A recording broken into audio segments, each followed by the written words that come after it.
talent and finding the right people for the right positions is a key component to building a team and creating that village. Being able to judge people, I think that's a God-given gift. To me, it seems painfully obvious. I think being paranoid is a skill, and if you're not paranoid, then you're naive because Well, it worked for me. Exactly. I always surround myself with really smart people. I rarely do anything myself, but other than surround myself with smart people. Find people that, you have a shared vision, where you can coexist peacefully. The collaboration is the power, right? It's the team. Right. So, Yeah.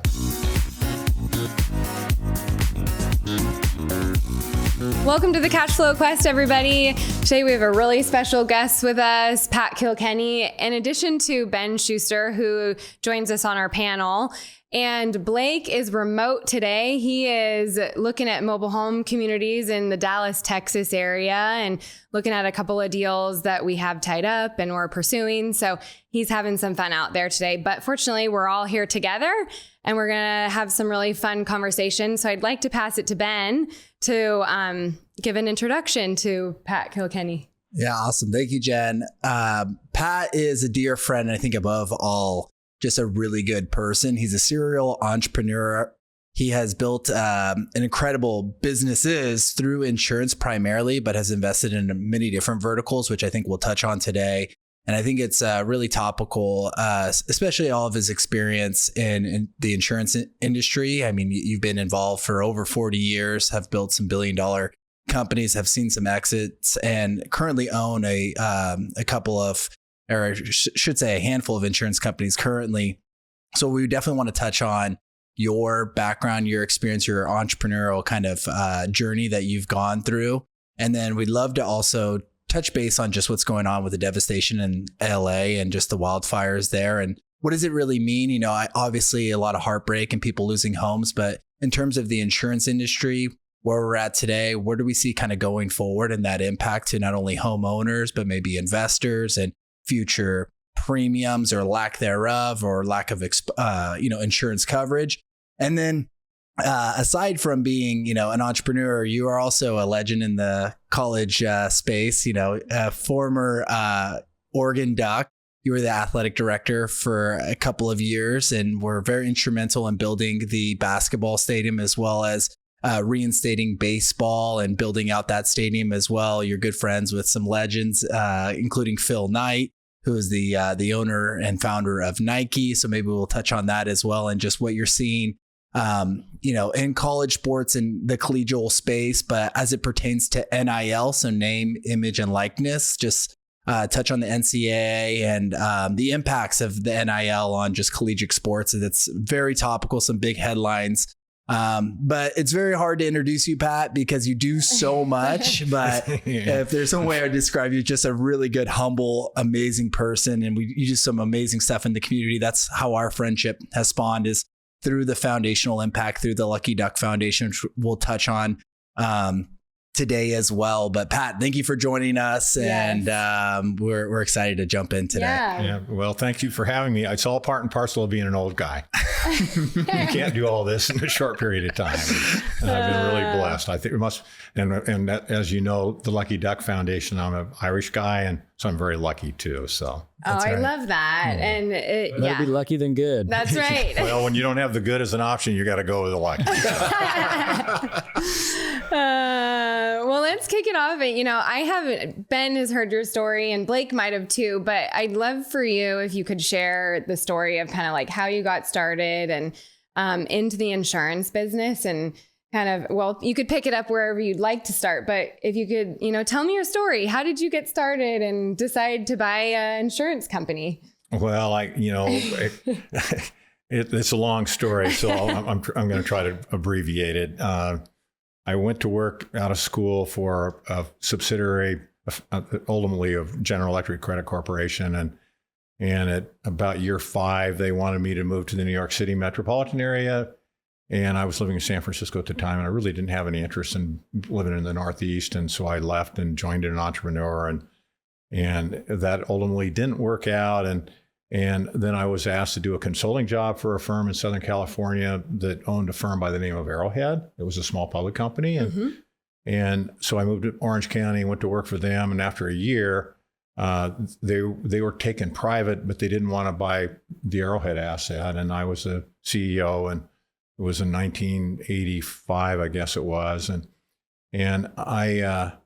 So they said, would you like to buy the asset? And I had a set of golf clubs and a color TV set at the time, and I wasn't exactly certain how I was going to do that, but after a night's sleep, I decided, well, maybe I can go raise a modest amount of money, because it was not a meaningful transaction, and as luck would have it, we were able to close, and we did build something over 22 years that ultimately was a diversified specialty insurance operation that operated.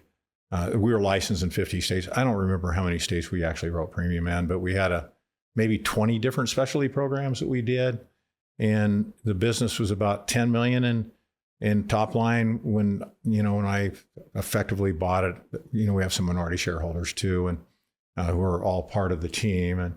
And then we sold it in 2006 in August.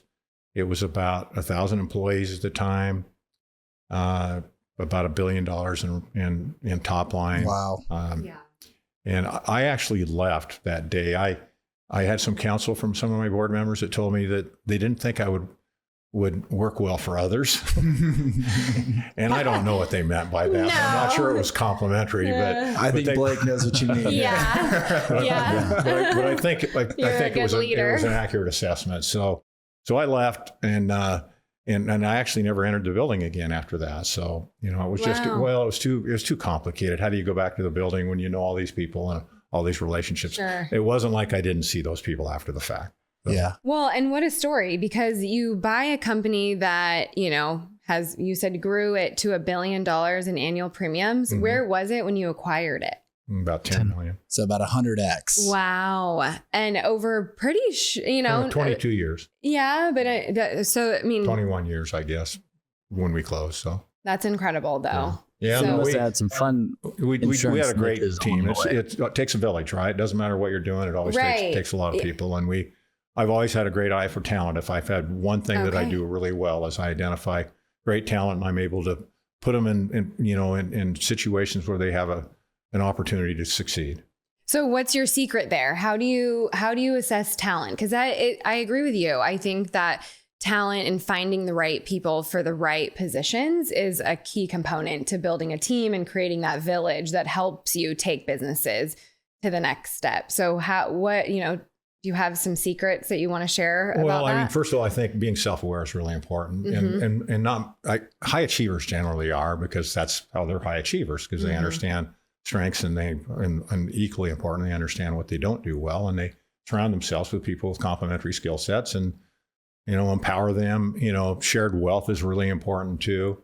That's something that we did really early on. We created effectively something that works like venture capital, where we created silos where people had profits, interests, and in certain instances they actually had real equity. But when people have ownership, they tend to pick up paper clips and be very conscious mm-hmm. of expenses, and they understand how to read a P&L. So. Which is important to understand the nuts and bolts of the business. Right. But being able to judge people, I don't know. I think that's a God-given gift. I believe, I've thought about it, and to me, it seems painfully obvious. Yeah. But when I watch other people surround themselves with people that, that are maybe look similar, and like, why are you doing that? Find people that, that are complementary, that also that, you have a shared vision, where you can coexist peacefully. The collaboration is the power, right? It's the team. Right. So, yeah. And each time we've been able to do that, no matter whatever. Lucky Duck Foundation, the board of directors, all of those kinds of instances. If you have people that are not getting along and don't, have a shared vision and don't, drink the Kool-Aid, it's counterproductive. So. Right.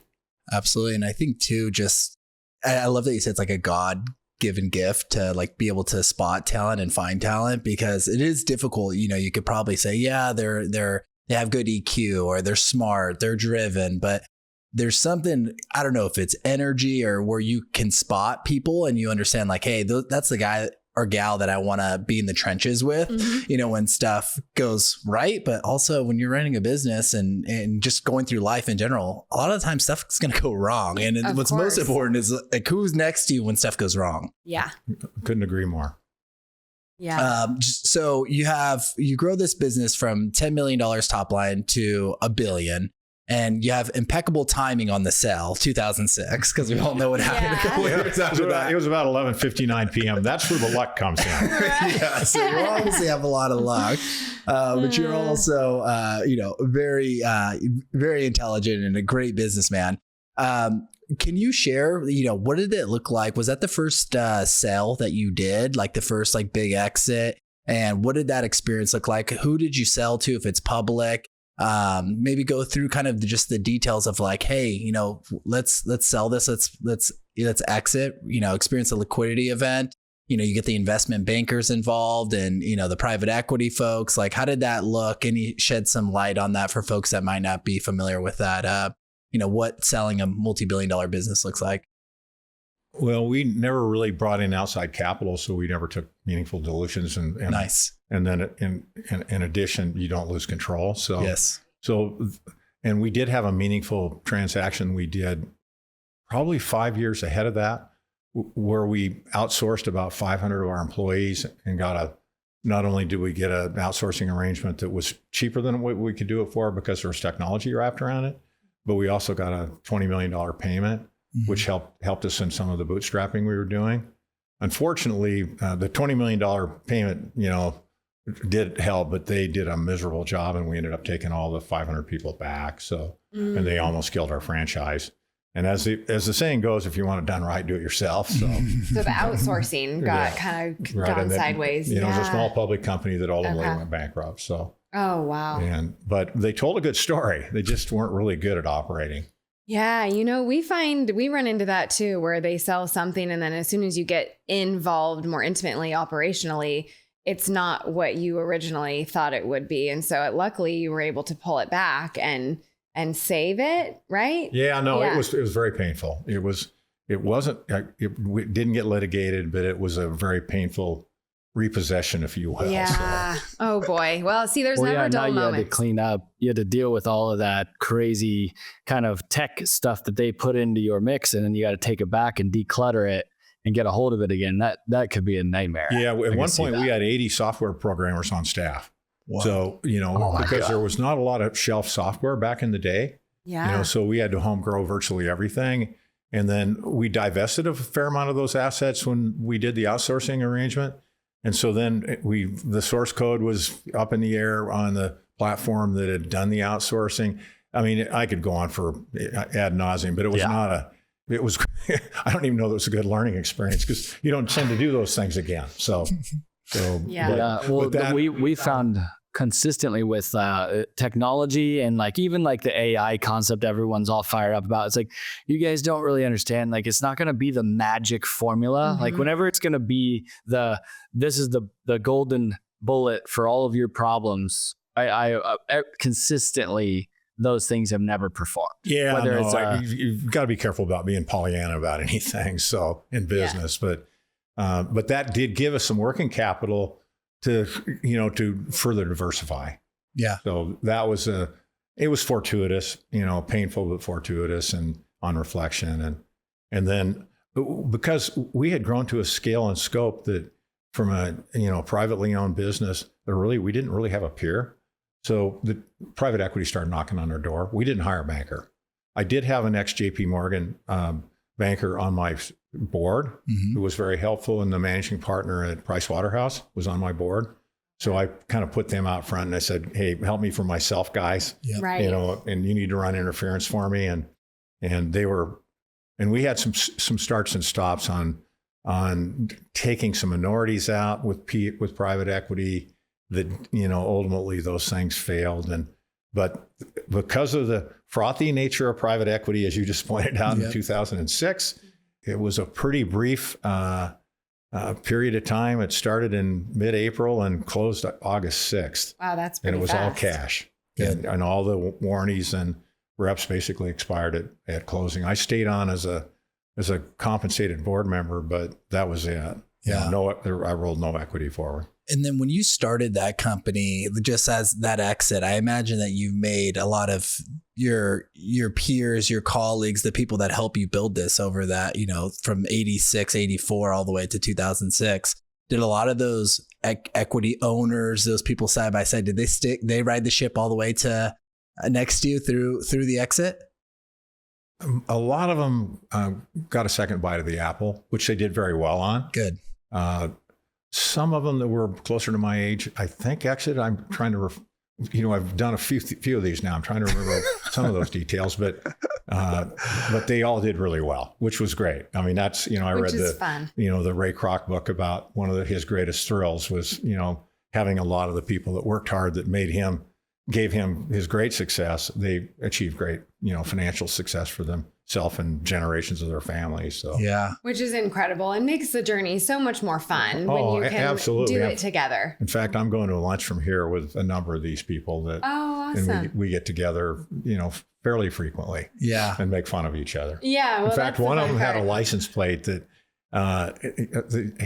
one point he said that this license plate, do you get it? And it said PMM, and then it had 906 on it. And I don't get that. Yeah. What is it? He said, it's Pat Made Millionaire, August 06.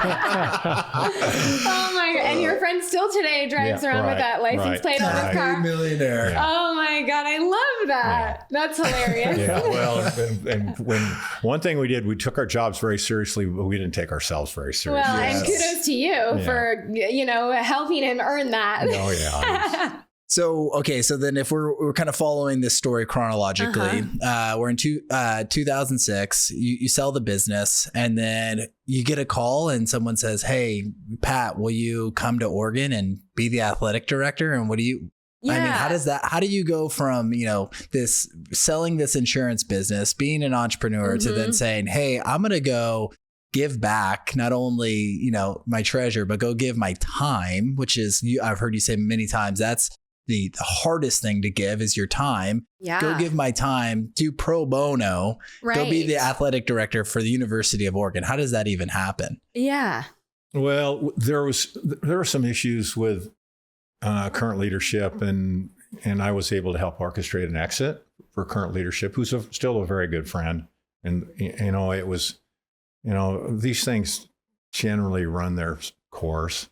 They've said that every year, if you're in those leadership roles, you piss off 10% of your constituents. So after 5 years, you effectively need to leave. I don't think that's very scientific, but it gives you a kind of a flavor of what the business is like. And but so there were some challenges, and I was able to help engineer that, which I actually paid for the exit package too, to get that done, to get others back involved.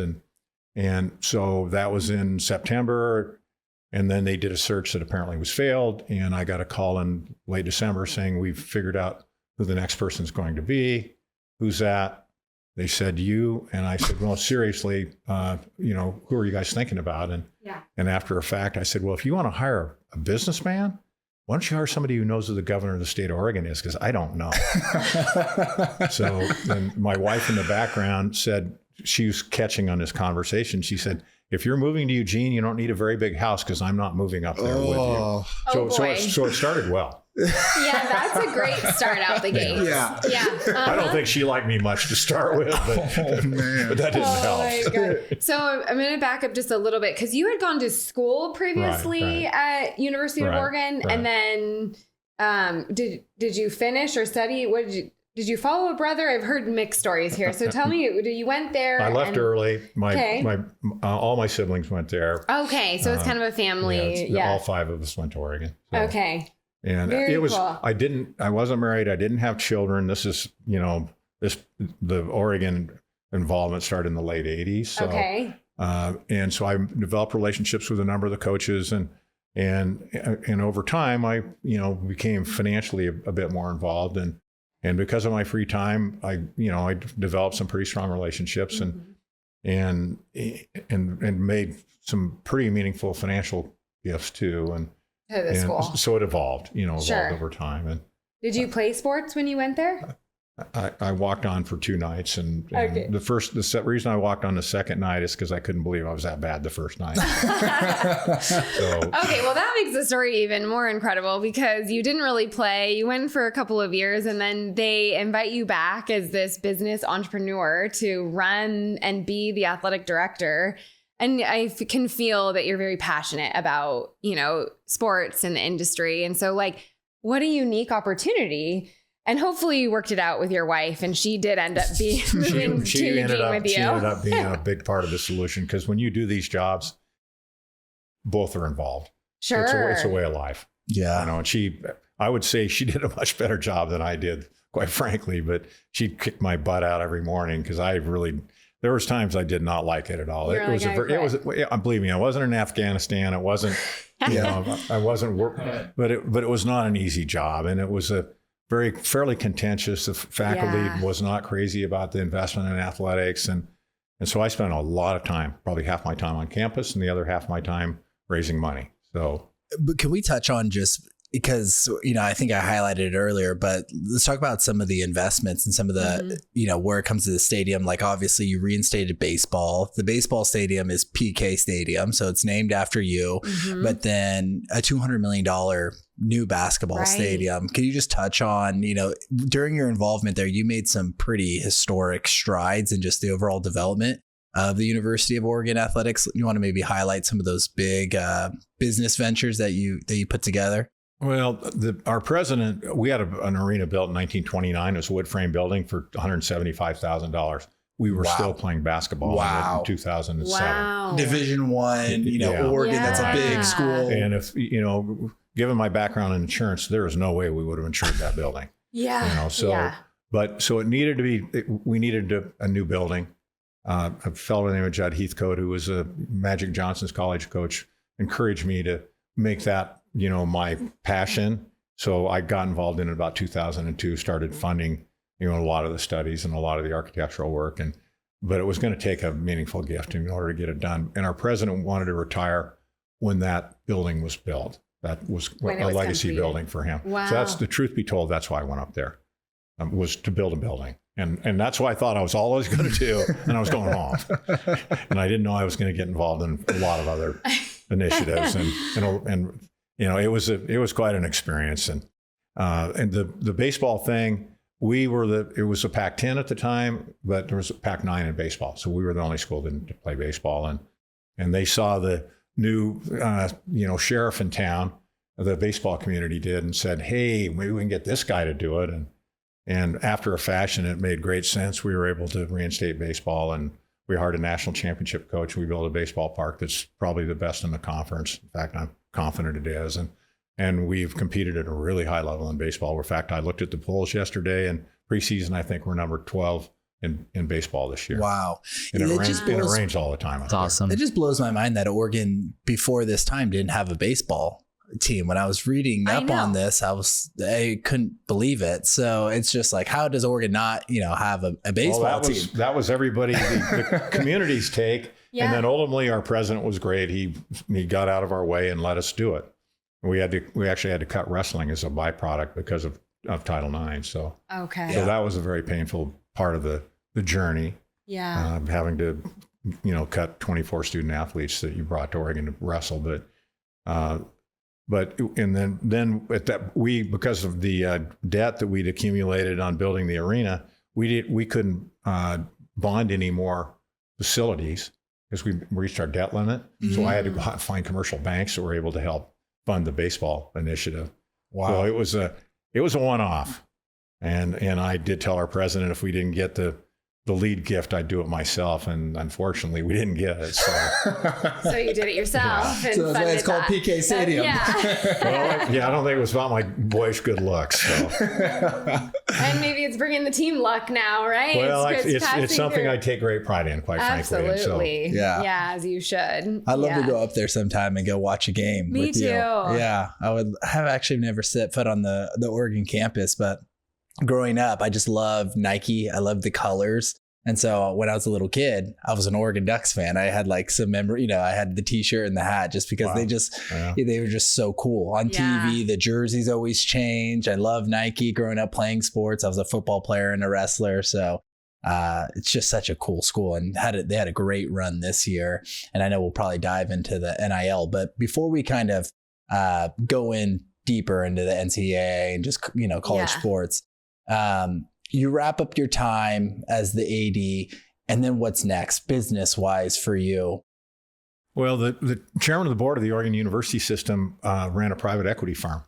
And so I got to know him well through some of these bonding processes. Yeah. And actually the CFO of Nike was on the higher ed board too. And then we had a lot of academicians that were, eating lunch with their groups. So through the process, the gentleman who's Endeavor Private Equity, he said, well, what are you going to do when you're done? And I said, I don't know. I wasn't going to do this. I have no idea. I'm going home. And he said, are you going to get back in the insurance business? And I said, are you mad at me? Why would I want to do that? And, I sold. Why would I want to re-enter? Well, it's work, right? You guys go to work every day. And it's a lot of people being people, and it's frustrating at times. So people problems are usually the most challenging of them all. They are. And he said, well, can't you just hire an operator and you be, the visionary and blah, blah, blah. And after a fashion, I needed to do something. So we started a business called K2. And that business was sold, as far as basically I was concerned, say 4 years ago, but it's north of $2 billion now, and we did it as a startup. And it's a private equity company? Or? It is. It's owned by the second private equity firm now. Okay. I sold, by and large, with the first group. Okay. Wow. But it was insurance. It was insurance again. Right. Yeah. There's not too many. What did the K2 stand for? I'm just curious. Or was it just Well, random? I think Kilkenny was one of them. And and the other was a business partner I had. His name was Bob Kimmel, and he's the CEO there now. So okay, cool. Now, did you go back into the same insurance kind of products? Kind of. We didn't poach any of the old people. By and large, we funded it with about $100 million. My money and the private equity firm's money, we bought one or two assets, and then we did a lot of organic growth. So when we sold it, we were at about $600 million in premium, and we sold it for almost $400 million. So we got 4 times our money back, and I don't think I'm breaching any confidential agreements there.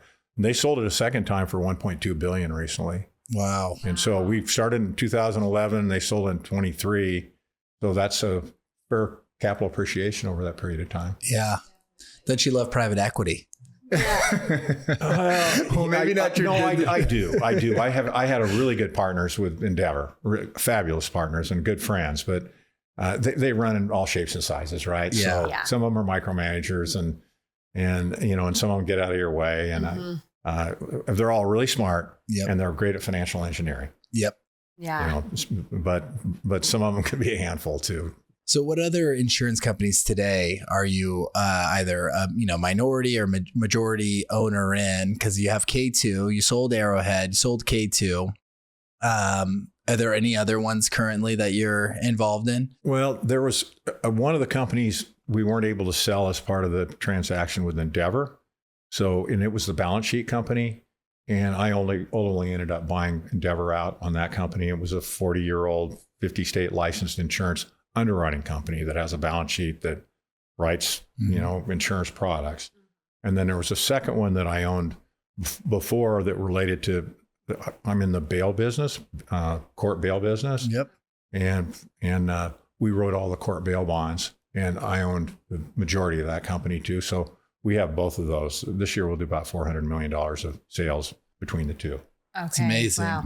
And I'm just curious, what type of products do you guys insure? Is it residential? Is there, is it real estate, or is it other types of insurance, or is it everything? I'm just curious. No, it's all niche business. It's a non-standard auto.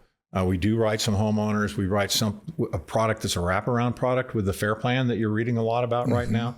So they only get fire coverage. So we write all the other coverages, slip and fall, water, and so on. And that's a big product line that we write.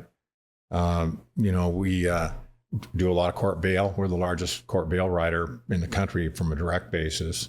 We do about 6,000 bail bonds a month. Wow. Okay, wow. What's the best deal you've ever done? And it doesn't have to be in dollar terms, but maybe percentages, or even a deal that you took a flyer on or you passed on and came back around and just turned out to be a winner, maybe even just one you're the most proud of. Just as we're deal junkies in this room, I'll include you in on that one as well. Probably, I don't know if you'll take credit for that, but what's if you could walk us through, what was the best deal you've ever done? And you don't have to go into dollar amounts, but just would love to hear a good creative deal that you've done. Well, I think Arrowhead was, because we were trailblazers. Yeah. And, and it was a team of people that I really, they were family ultimately. And we bootstrapped it. We never took outside money. And I can't even tell you how many times I would go ask our CFO, well, how much do we have in payables and bills that are going out today because payroll's coming tomorrow? And can you not mail those checks until the day after tomorrow or 3 days from now? Yeah. Yeah. We weren't playing the credit card game because we were really kind of too big for that, but it was a cash flow game. Yeah, it was. And, you just, in fact, the day we sold the business, I looked at our bank balances that day. Yeah. And our EBITDA was a pretty big number at that day. But it was still something that, I don't know, people confuse people like you being visionaries. I'm quite frankly just paranoid. So, I hear footsteps all the time, and that's what gets me out of bed. And maybe you do some innovative things and so on, and you get too much credit and too much blame, right? So, I love but that. the Arrowhead story I think was the best. I've had some one-offs that have been really, really good, but you get a lot more satisfaction when you have some elbow grease in it, right? Of course. The labor, I'm not sure of love, but a labor that you feel good about and proud of. So, and a team that's really like family around you. It makes it that much better. Fabulous people. Yeah, it's really kind of a fun adventure. That it mixes in some pain. But at the end of the day, when you climb up to the top or you have an exit or something like that, the team aspect and the whole adventure it seems like a lot of fun. It was never for sale either. The business was never for sale. So what prompted you to sell? I just kept getting phone calls. Okay. You do the math in the back of an envelope, and they're going to give me this amount of money, or I can hang on to this. And when you do the, risk versus no risk, and actually his name was Bill Allen at Price Waterhouse. He knew I had issues, so he said, "Pat, you need to think about this. This is something you need to seriously consider doing." I don't know, Bill. It's a lot of money, but we're making a lot of money. And he said, "Yeah, but here's what's going to happen. Things can go to hell over here." And guess what happened? Shortly after that, the Great Recession, the private equity bubble. Yep. The people that bought it ultimately did very well with it. I think they made 3 times our money back, but because they used a lot of leverage. But there was a period of time where they laid off a couple hundred people, and we had a construction practice business or construction trades business. Okay. And, so my guy Bill Allen, saved me from myself, as a lot of my friends have over my lifetime. So I'm good at listening to smart people. It's one thing signing the back of a check when you have an exit and everyone looks at that success and say, oh, look at, he's so lucky or she's so lucky. But, during that span of building that company where you're like right in the front, you're signing the front of the check and you're sweating and you're like, don't cash it till tomorrow and it's payroll. But that's really what comes down to building a business. And you could be the smartest visionary, hardest worker in the room, but that's what it takes to then get that success is the tribe around you, but then also it's going through the bumpy times. And I think being paranoid is a skill. And if you're not paranoid, then you're naive because it worked for me. Exactly. Yeah. Well, and what's cool is you built a business that you really were building and being defensive in your decision making the whole time. To where then I could understand why somebody would want to buy it, because you've groomed it to be a pretty defensive, good business in general, just normal. You didn't use leverage. You didn't go crazy. So then the fundamentals were there for the private equity guys to come in and buy it, because you never really built it to kick it, to the private equity world. A lot of the same people are still there. And I understand it's at north of $5 billion in premium now. So it's part of Brown & Brown, which is one of the biggest insurance agencies in the country. So. That's right. Since we're on the insurance realm, let's just touch on, what's going on in California. That's been going on for a long time, but it's really topical right now, just given the devastation that's happened in the Palisades and the broader LA area. I think last I read, it's over 12,000 structures. It's, estimated $200 billion in economic damage, about $30 billion in insurance exposure there. State Farm, Allstate, they've been in the news over the last couple of years because they stopped, writing policies or revoking or non-renewing. And I was just reading in the Wall Street Journal that State Farm, they non-renewed about 30,000 California residents, but in the Palisades specifically, last year, 70% of the Pacific Palisades State Farm exposure was non-renewed. And so I don't know if they went with the California state, or, that's an affluent area if they were able to find insurance elsewhere. But where does this go, Pat? Like, as being an insurance executive, you built your career in this. Let's just talk maybe about this instance in particular, but broader overarching for business folks or, homeowners or people listening to this. Where were we going before this? Now where does it go from here, given this is the, most costly California fire ever, I believe, in the top 5 nationwide. And just the frequency of this. I don't know where you'd want to kick off, but I feel like there's a lot to touch on. And I couldn't think of a better person that I know to kind of lead into this and give us some insight. Well, in 1988, Prop 103 was on the ballot and passed. And what it did is it went from a free market pricing in California with an appointed insurance commissioner, and it changed it to prior approval on pricing with an elected insurance commissioner. So what could go wrong? So we're going to have price controls, and we're going to have a politician managing price controls. Yeah. Which these politicians typically thought that the insurance department, that job would lead to the governor's office. And incidentally, none of them have succeeded during that period of time. They've all failed miserably. I think John Garamendi might be like an under cabinet person in DC along the way, but the rest of them have washed out of politics after it. The rate regulation, I mean, why would you have somebody in charge of rate regulation? The job of the insurance department is solvency and consumerism. Yeah. They need to make certain that there are no bad actors for consumers, and they need to make certain that insurance companies have the balance sheet to support an event that we're going through right now.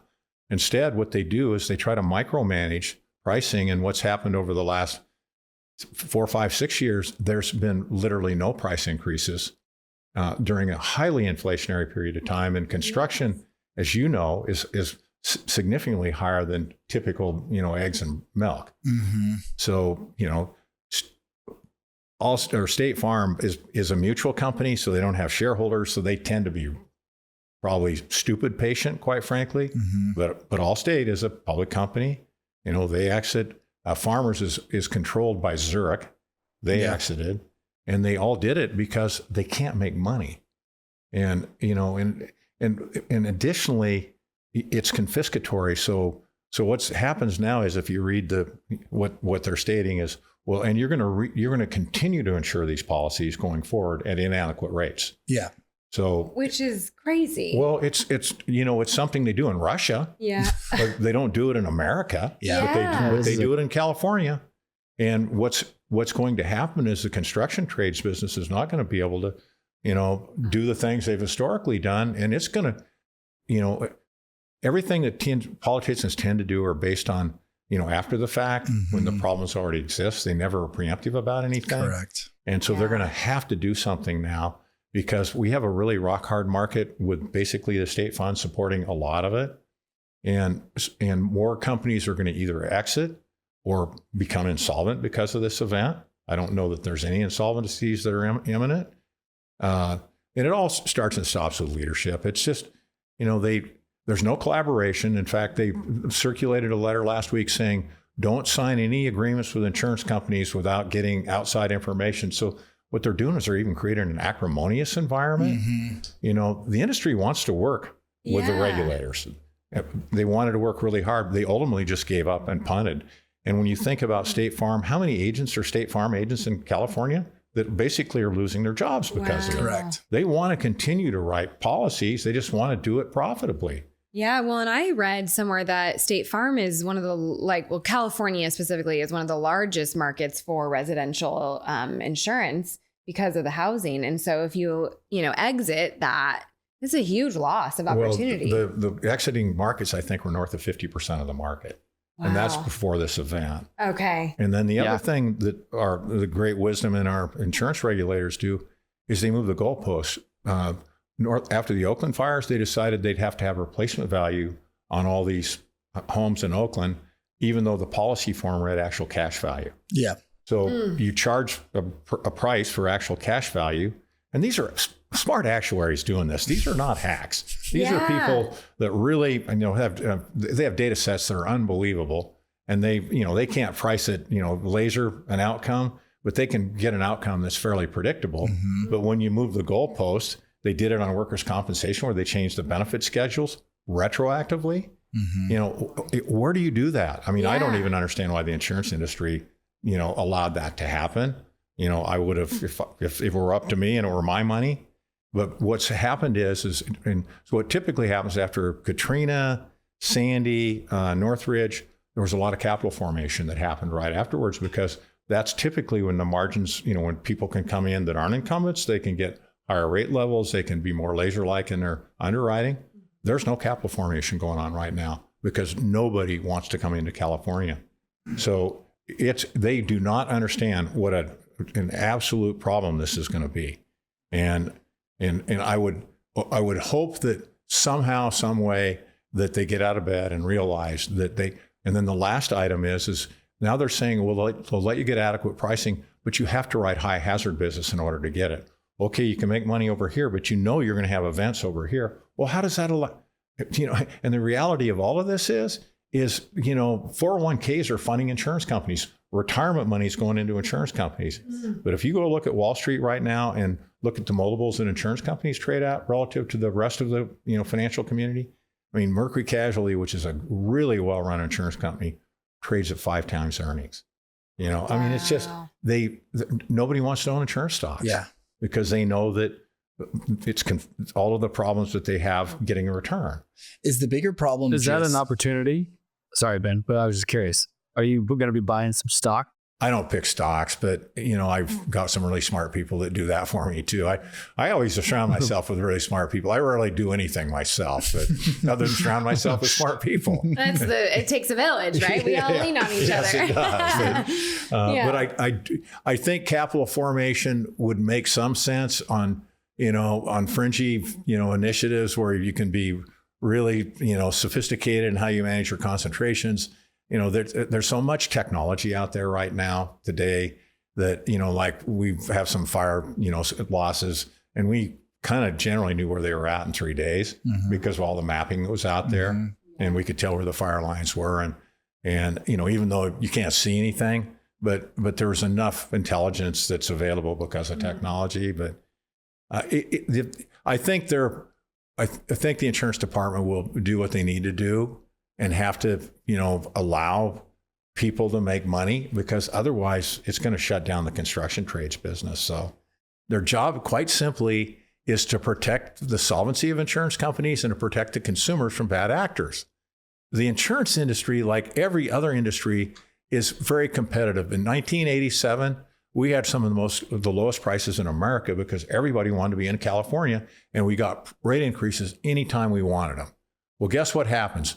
People wanted market share, so the prices went down. They didn't go up. That's what competition does. Right. Correct. That's why Costco and Walmart do nothing but return money to consumers, right? Yep. Because they're really good at their business.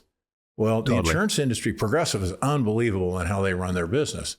And because they understand every pricing matrix, under the sun, and somehow they've been able to maneuver some in California, but they do not write a big amount of property business. They mostly write automobile insurance, but so it's a conundrum. If they would just look back and, history always tells us the right way to go, right? Right. Look what happened in 88 and before.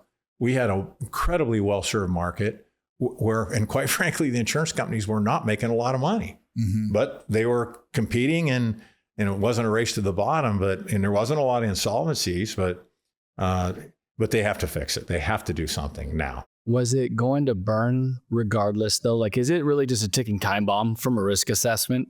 Like, is there that much fuel in California, or like what started these? What is your hunch on kind of just the ignition source? Well, it's a challenge, and in the way you underwrite it, you can aggregate these halos where you say, okay, I'm going to have 50 million of risk in each one of these halos, call it a zip code or something, and that's how I'm going to manage my portfolio. And so that's how entrepreneurs can do it. But if you have 10 entrepreneurs, and that's what they do in Florida, you think about wind risk, wind hazard in Florida is worse than fire hazard in California. And in Florida, they've allowed the smaller capitalized insurance companies to carve off segments of the market. The prices in Florida are 5 times higher than they are here. So our rates need to be a multiple probably of higher where they are. If you're going to serve, across the board, or if you're going to, try to just, laser in on these lower hazard risks. But, a lot of the lower hazard risks were burned up this past week because it burned into the cities that deep. This wasn't brush exposed business. This is, burning, into areas, north of the Palisades. Just out of curiosity, just kind of following up on Blake's point, obviously, like with technology, these insurance companies are very sophisticated and smart, maybe using satellite imagery to see exposure to risk. Is there a disconnect between folks that are actually looking to, let's just say they're business operators that are saying, hey, like this brush hasn't been cut back or this forest hasn't been managed, versus, state or government that are not doing the risk mitigation that is needed to prevent a fire to going this far into the city without getting political? I mean, I'm just curious if there's a big disconnect. The reforestation budgets and risk mitigation on brush, you can read all about it. There's math. The amount of investment's been modest. Yeah. And even I read something in the San Diego newspaper this morning about San Diego had a budget for it, but they haven't done anything with it yet. So it's just, sometimes people think this is conspiracy, but at the end of the day, a lot of it is incompetence, lazy. If these people in the private sector, they don't get to keep jobs. Having said that, as an ex-state employee, I can tell you a lot of the staff people are very competent. They do their jobs.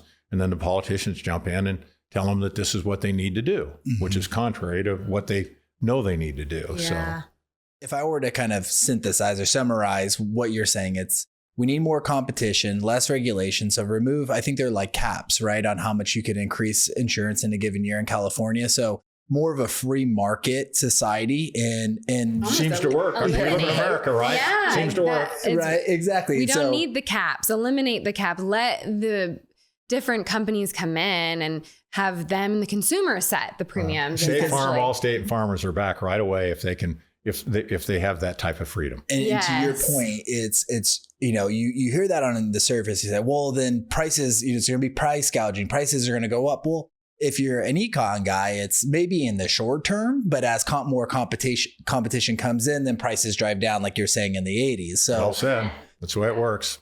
And then the risk is assessed, right? Like, the now people that run insurance pure. companies are. A lot of them are brilliant people, and what they do from a risk management perspective, they're taking great risk, but they're getting, they should get meaningful reward because they do take great risk because of catastrophes. Exactly. But they're glad to do it, but they're not glad to do it in a confiscatory environment where they have to renew policies for 3 years that they don't want, and they can't get. During inflationary times, they can't get, rate levels. Exactly. And enough of a premium to cover losses that have happened over here. You all know the answer to it. You don't have to be in the insurance business to understand what I just said. It is what it is. And that's why it's kind of hard for me to fathom that the people in leadership can't just say, okay, we got it wrong, let's fix it. Yeah. We have the same, I think the parallel for our business and residential real estate and why we don't invest in California is rent control. So you cap Very rents and you similar. have rent control, and theoretically you want to keep things affordable. But what does that do? It doesn't provide a return on costs or on capital for new development. Right. And so that's why you have such a shortage of supply of houses. And so then you're seeing that houses, rental real estate in California is less affordable than it's ever been. And you have this housing shortage. So because free markets and capitalism, I believe, solve most all problems. It's a million things that this just keeps stacking too. Because then if you do have a fire or something and you have some real loss, you can't put it back. No. Can't get the government to approve you to just put it back and use a grandfather. Oh no, we got to start all over. It's years and years. So you just can't, you can't hardly weigh the risk factors. If something happens, you go so far off the end and you can't come back. Yeah. Where that's where I'd love to pick your brain, Pat. Like if you were to say through your experience, weighing risk and insuring, where would you recommend we focus long-term in the country? Well, I don't want to. I am not a big fan of Republicans either. Incidentally, I think our two-party system is seriously broken. But Texas, Arizona, Florida, places where they actually do embrace capitalism, and they do not think that I'm from the government and I'm here to help. We don't need your help. Yeah. We want you out of our hair. Please provide us police, firemen. Make sure our community's safe. Do the kinds of things like solvency and consumerism. We want that type of help from our government, but we don't want them legislating morality or telling us what it is that we're going to do. Hillary Clinton never owned a house, and she's telling me what to do. Hey, go buy a house first. Right. So and I'm not picking on her. She's typical of most politicians. Yeah. Of course. They've never had an experience. They've never run a business, and they don't collaborate. They don't communicate with. Public-private partnerships are powerful, but they need to be embraced. The private sector can do a lot to prop up what the government is trying to do. Homeless to start with. Things like that. If they do that, you get the best and brightest because people care. People want to make a difference. Yeah.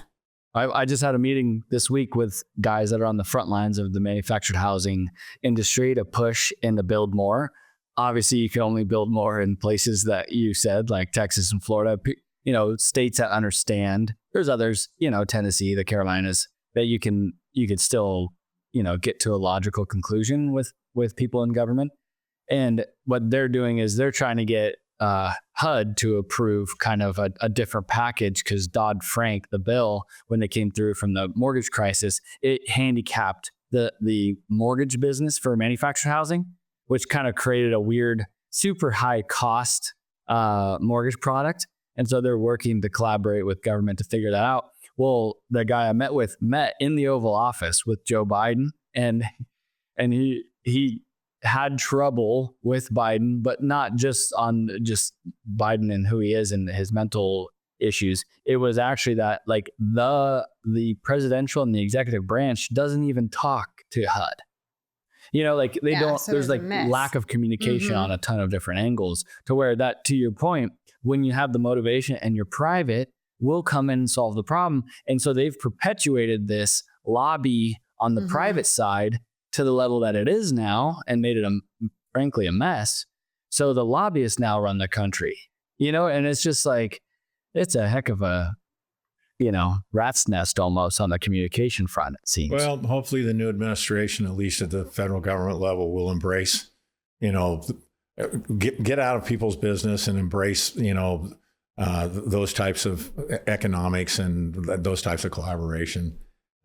California is going to be a while before that happens. Yeah. I agree. But on the other hand, smart people in California can't figure out how to maneuver and feed on the fringes and do things that allow you to get a return. So one last question on the insurance piece, for me at least. What is going to be the fallout that you would, if you put on your, if you have your crystal ball for the folks that are in California, whether or not they were in LA or, where it was exposed, or if you're in San Diego like us, or where do you think insurance premiums are going up? Do you think more people are going to get dropped? Do you think more people are going to have to go to the the FAIR Plan, the California FAIR Plan. Where do you see this going over the next 6 months to, let's call it 2 years? Yeah, all of the above. Prices have to go up because prices are inadequate to serve the risks that exists. What the vehicles are, and the FAIR Plan, they do have a strategy. Was a bill introduced 2 days ago to basically give them a backstop if there's an insolvency. It sounds like they're going to be okay given their existing balance sheet and the reinsurance that they have.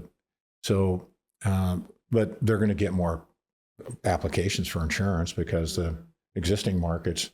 I know that one of the smaller companies that writes a couple $100 million, I know they've had at least 200 or 300 losses, call them $1 million a piece. So, and you have reinsurance, but it's going to be hugely problematic. And that's why it's going to take, from a regulatory leadership perspective, some courage, do something that the people in front of you, or for whatever reason, wouldn't do. Yeah. And allow the insurance industry to serve their shareholders, their stakeholders. The competition will take care of itself. Correct. I can agree more. So where does it go for people that, let's just use I've been trying to figure out how the heck it's going to go down. Like there's so many houses, like the Pacific Palisades, like to use that as an example. One of our good friends, like she grew up there, her parents had a house there, like all her friends, live there. What happens in a case like this? If you just owned a home there, do you let's say you have insurance and you were paying, for whatever you could get, kind of a thing. What happens? Do you get a check written to you to cover it? Like, do you have to build it? Like, technically, what happens with that type of a scenario for just a single if there's a lien homeowner? holder involved, obviously that, is part of the equation. It's a process because, some people buy like extended replacement value coverage because they know that inflation is going to go up over a period of time. There's something called demand surge, which because there's not a lot of product available, so price of lumber goes up. So all that is in the equation, and so where's the labor going to come from? If Trump runs all the the people that might be the labor solution or part of it, there's going to be challenges everywhere. There's how many general contractors are there? It's hard to build.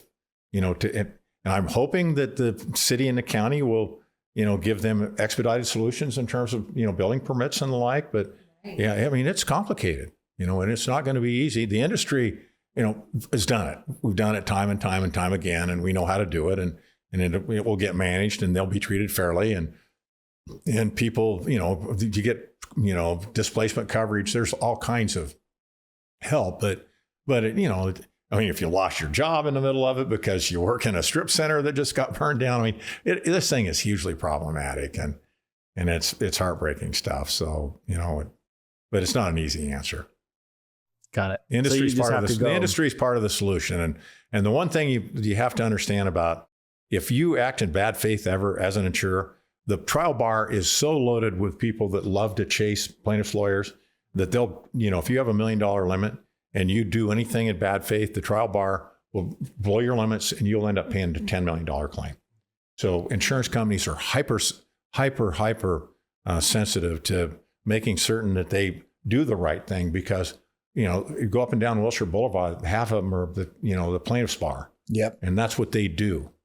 And that's why it's almost laughable to me when people say the insurance industry is really responsible, because if they're not, the trial bar will kick the crap out of them.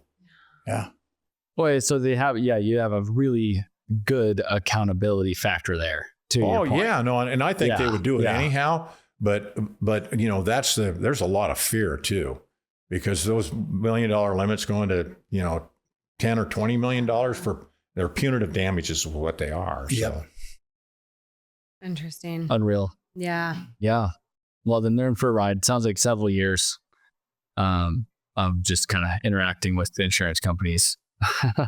Yeah. Well, and hopefully, to your point, they can expedite building permits and things to get things moving a little bit quicker. Otherwise, they've been called out for being less than prudent about a number of things that you're all aware of. Yeah. So I'm thinking that they're going to maybe try to make amends by being expedient and doing things they haven't historically done. Right. We can only hope, right? So, and the people deserve it. The people that have been injured deserve it. So, absolutely. Agreed. Well, cool. What was next? Let's switch gears a little bit. So we covered insurance.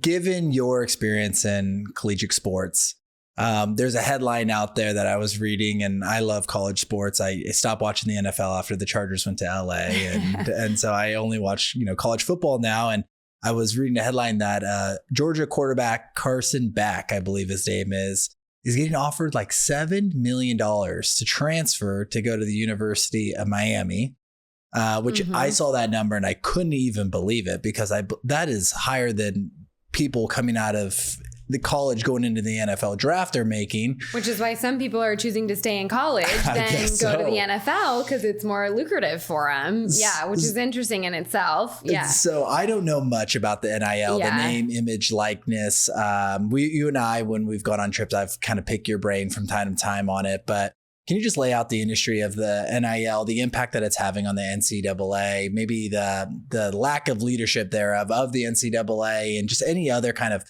information you could give to us? As we see these headlines, we see that college sports has changed dramatically over the last 1 to 2 years. What's the state of it today, and where do you see it going? Well, it's really comparable to the insurance industry. I was going to say there's a parallel here for sure. It starts with lack of leadership. Yeah. Leadership with great strength of conviction, that people that care, that want to do it right. When Nick Saban's getting paid $10 million and kids can't go home to their grandmother's funeral because they don't have any money, there's not equity to that. Yes. And that needed to be fixed. It needed to be fixed a long time ago. They didn't need to do much, but they need to give them a stipend or do something, to allow, some sense of being responsible. I remember I would sit in legislative meetings and they would talk about whether a bagel with peanut butter versus a bagel without peanut butter was an added benefit. I'm not making that up. Oh my gosh. So, and I know that sounds anecdotal, but that's consistent with the 700-page or whatever it was rule book that they had, that the NCAA felt had merit. Mm-hmm. It's still the kind of the same sort of thing. If you think about like the game of golf and the honor system. Yep. If all they would do, they have like 5 enforcement officers anyhow, so they weren't able to enforce much, and you don't have the right of subpoena, so you can't get people to raise their right hand, so everybody's going to lie. The cheaters are the cheaters. You can't fix that. Yeah. So, and then what happened, and of course the pendulum, as it always does in America, swings really hard from right to left or left to right. Right? We never find anything that has common sense or balance. And again, back on the insurance industry. Similar sort of thing where the NCAA did not have good leadership. There was very little collaboration. And now kids are getting paid, as you just pointed out, Jen, they're getting paid more than they're going to get paid professionally. And a lot of them will not get drafted. But there's this immediate gratification that goes on in the world we live in. Right? Yes, of course. People and everybody wants that. They want to win today. Yeah. And the other part you have to be really wary of is those numbers. Nobody knows what they are, because it isn't like there's a central receptacle. Right. It's, in the NFL, they disclose all that stuff that, they have caps, they have guardrails, but there's literally no limitations. And I don't know what to believe or not to believe, but there clearly are a handful of schools that have a lot of resources and it's not really NIL, it's just pay to play, because what they're doing in consideration for that, and I think in most instances, is cashing a check. So the intention was to let them get paid because they were being taken advantage of. Correct. No problem with that whatsoever. And then there's some, path forward that they're, that apparently they're settling on, and there's a certain amount of money that they're going to allocate, but nobody knows who gets the money and how they're going to allocate it. So the football and basketball people get it, and the Maybe softball not. players don't get it. And I, it's just what could go wrong. So, but the leadership is, and then the NCAA hired the ex-governor of the state of Massachusetts to be in charge. Oh, what are we thinking about, people? Can we go out and hire? They are all professionals now. Let's start hiring professionals to run college athletics. Yeah. That's what it is. the private equity guys are going to start coming in here shortly, and this is going to happen. And they're going to start, because the disinvestment of higher ed has no money. I think UCLA, I read, lost $30 or $40 million a year the last couple of years on their athletic programs. Whoa. And so everybody's going to need help. So and the sad part about it is the private equity guys, like the networks, because they're the ones that caused all the realignment, they're going to profiteer. And the schools are going to, again, because of average leadership, are not going to be able to understand how to monetize it. So it's, and then the competitive parity thing, it's going out the window. The football, there's going to be a handful of schools that compete, and in basketball, maybe a few more because it's a smaller roster size, but it's still the resources that are going to be required, and who's going to have the stomach for it. And then the last shoe that's going to drop is sports will get cut, because you can't fund all your sports. You're going to lose all your funding. Yeah, because there's no money available. If money's going to kids, then there's no gifts to the athletic department. Or the campus, maintaining it. That's why they're going to have to bring in, professional management. It can't be the management that exists today. So is this kind of like the new era where colleges are going to transition to more of like a media platform? Well, they're going to have to. They fought it, but Fox came in and said, "Okay, USC, you're coming to the Big Ten, and you're going to get $70 million versus $30 million. Okay, we're coming." UCLA got to go along, tag along for the ride, and that's when a lot of this. And then Texas and Oklahoma did the same thing, because there was a lot more money in the SEC, and so then what's left behind, the math in the Pac-12 at the time, 40% of the economics went out the door. So with two schools, and because they socialized revenue, so 40% went out the door, but only 15% left. So how are we going to make that work? And then Colorado decided they were going to leave, and it just ultimately, everything comes crashing down. So. And when you think about, if you look at the NFL, they make $1 for football, the college sports makes 25 cents, because that's the difference between how aggregation of all the asset on one platform versus multiple platforms, and versus people that don't understand how to monetize their media assets. And the secondary and tertiary media assets are generally outsourced, again, because they don't know how to do it, and they want front end money in order to do it. So they've got another set of people that profiteer. So it's a business that a few are going to succeed and a lot are going to fail.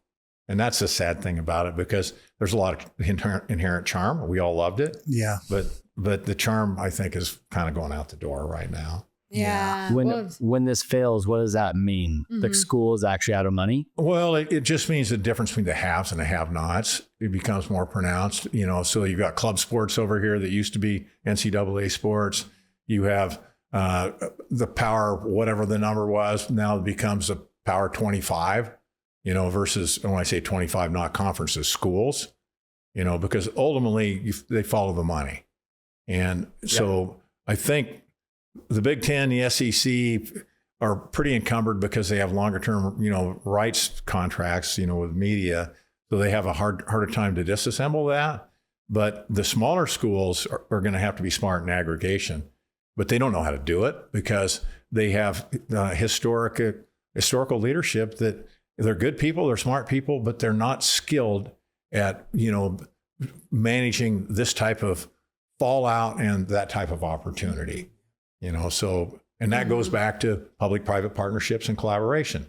And I think the ones that embrace that want to do it, that want to bring this, because think about some of these schools that are involved. Stanford, do you think they have any smart people that, that can help them out? Probably a couple. Well, yeah. but I don't, historically, they don't embrace it. They don't collaborate. They don't. Well, like you said, it's not their skill set. Yeah.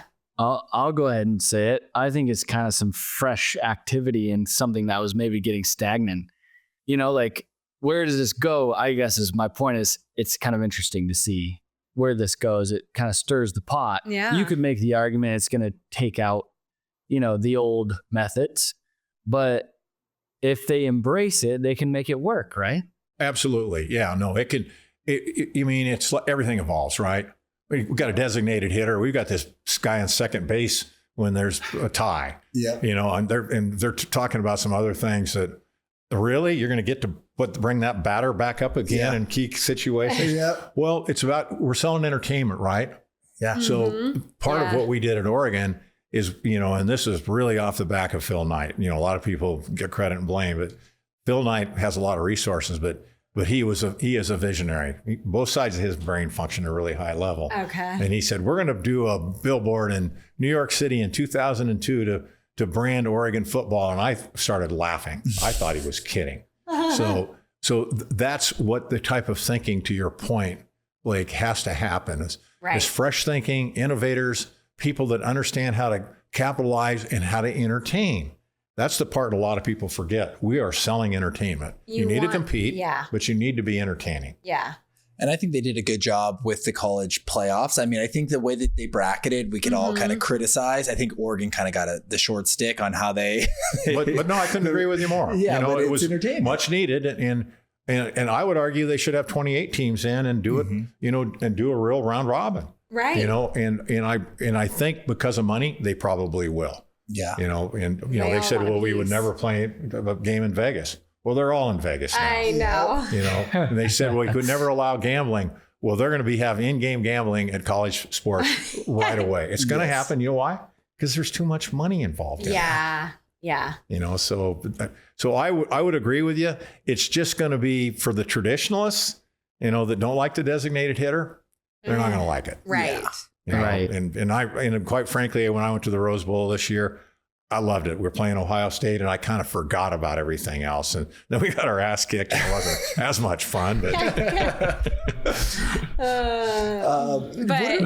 it is a fun atmosphere to be in that and enjoy it for sure. So, what's a couple of teams that you can foresee that historically have not been the powerhouses, but now with NIL or pay to play, the places that have the donor base, that have the alumni, that have the resources, do you have any predictions of, of course it was Georgia and Alabama, but you've seen, this year Texas was another big one. Yeah. But where do you see, is there like a school that maybe people aren't thinking about that will start to rise to the ranks because they have the resources? SMU will, because they have a tremendous amount of resource. SMU in Texas. Miami is, had a proud history, but they have apparently a lot of resource. I mean, those two schools, right away. I think Arizona State has great upside if Michael Crow, embraces leadership. He's been a brilliant educator, and what he's done at Arizona State is without peer, in my opinion. But they haven't really embraced their athletic department as much as I think they should have. But I'd have to think about it a little bit more. And some of the traditional people, just because, they have such incredible revenue streams, it's whether, leadership embraces it and sees it as the front door and a way to help market. I got takeout food yesterday. The woman was asking me all about her son wants to go to Oregon. It's $60,000. Yeah. And San Diego State's pretty academically equivalent for probably half the money, but Oregon has built a brand, and we make money on out-of-state students. It's more than educational cost. So when you think about, and I always had that debate with our faculty, it's like, guys, it's easier for us to build an athletic brand than it is an academic brand. It's a lot less expensive, and we can do it quicker. And Oregon has done it, and our applications and quality applications is exponentially higher than it was 10 years ago. And you always notice too, when you're watching like a big bowl game or a championship game, that they always are advertising the school, and they're focusing on the education. That's amazing. You know how many eyeballs and ears you're getting, and how many young kids are watching this game that are like, I want to go to, the University of Ohio or whatever it is. And they're synonymous, sports and education. I just love sports so much. I think that, sports and business, sports and education, sports is like the foundation of a lot of what we do in life and success. And it's that teamwork, it's that camaraderie. It's like, hey, it's not I, it's we, it's discipline, having to show up for practice. And that's a majority of what you do is practice. And the game day, that's the fun stuff, but that's just such a small portion of the time of how you spend it. I'm pretty excited about the NIL stuff. I think it's, for me, it's entertainment. I don't have a horse in the race. And so for me, just seeing like these things with Carson Beck, the one thing that I would say is the huge downside is that through some of the bowl games, a lot of the best players weren't playing because of this transfer portal. So that's they need to fix that, I think, because you're watching a game and, it's not the top team, but you're like, hey, it's it's around the holidays. I want to and you hear the announcer talking about all their best guys that they're not there because, hey, I'm not going to get hurt. I'm not going to go play this game because I'm going to go in the transfer portal and go get some money elsewhere. And so that's kind of the downside of this, I see. You said it. There's a lot of refinement, a lot of work to be done. But again, it goes back to leadership. They need to get the right leaders that actually know how to manage these initiatives, these opportunities. When you watch the NFL, the NBA's got really good leadership. I'm not a big NBA fan, but they have really strong leaders, not just with David Stern in that NBA office, but throughout the NBA. The owners are really good, and they really understand how to merchandise their product. Yeah. And college needs to go steal some of those people. What about you, Pat? You thinking you'll get involved again? You had your AD run. Do you kind of see yourself getting more involved in the NIL with Oregon? Yeah, I'm worried more about what I'm going to have for dinner. So. It's all great, but times comes and they go, and it's a young person's game, and I'm glad to sit around the table and give people a benefit of any experience that I may have had that might be a bit helpful, but a lot of it's changed so much. I'm not even sure how much of it's applicable other than common sense, and hopefully they'll figure that out themselves. And it'll be a fun show to watch nonetheless. I'm looking forward to it. I just, hope that we get people that, that can continue to elevate the investments that have been made. No different to your business. When you make big investments in time and money, you want it to get better. You want it to grow, right? Right. And that's what's happened in college athletics. A lot of these athletics departments have made huge investments, and they need to continue to, grow and elevate. And I think it really does require different skill sets and different leadership. Mm-hmm. Common sense wins in the end. Yeah. It doesn't hurt. Keep it simple. Yeah, that's right. That's kind of our motto. Yeah, keep it simple, stupid with me. That's right. That's right. That's what we say too. Yeah. I love it. Yeah. Well, Pat, thank you so much for the time today. And you guys have been delightful. You've been delightful. Thanks so much. I'm very excited about your future. I love what you do and how you do it and how you relate and how you communicate, and very proud to know you. Oh, likewise. Yeah. Really enjoyed speaking with you today, and we appreciate you being here. So thank you guys. Thanks for listening. Until next time. See you later.